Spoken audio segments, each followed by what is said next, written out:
Hey folks, Tim Newman with Lite Studios bringing you yet again another daily assignment. Today's assignment for August 11th, 2019.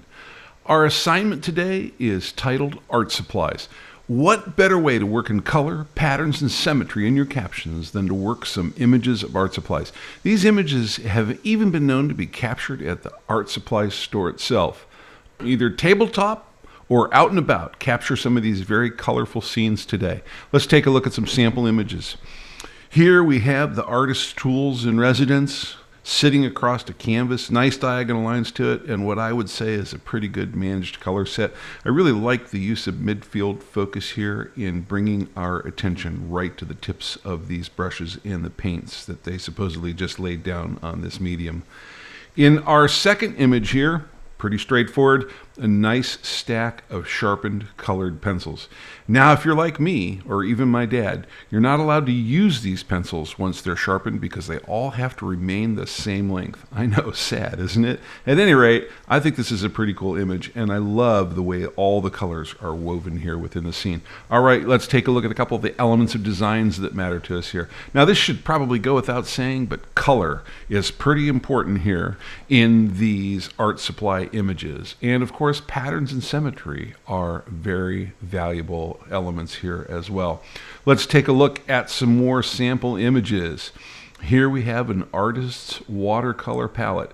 This is what my watercolor palette looks like after I've used it for a while, and sadly, as soon as it gets to looking like this, I have to throw it out and get another one that's pristine. But in all reality, I think the splash of colors here is really phenomenal. I love the pattern that's here in the little containers that hold the colors, and I even like the symmetry and a little bit of a thought of rule of thirds happening here within this image. I think it's a pretty cool shot.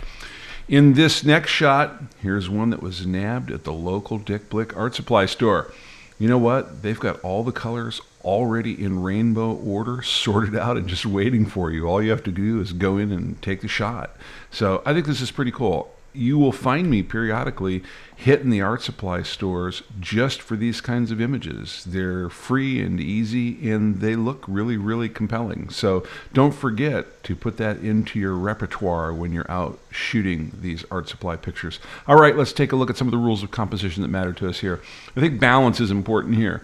I think subject balance is important here. I think geometric balance is important here, but I think tonal balance is the most important rule of composition that you can probably apply here.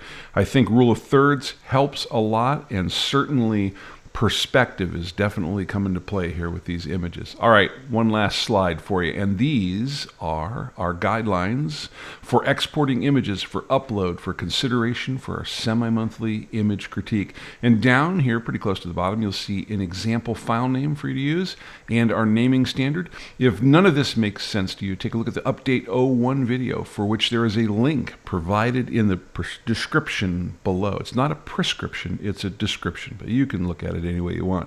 Also, the upload URL is down there, so you don't have to type in all these funky characters. You can just click on that. That'll take you to a Google Drive, and you can stick your image up in that drive for us to take a look at. Speaking of links, don't forget that subscribe button out there. It's a pretty awesome link too, which will bring new stuff to you on a regular basis. All right, go terrorize an art store near you. And while you're out there, don't forget, learning equals skills, practice equals mastery. We'll see you out there.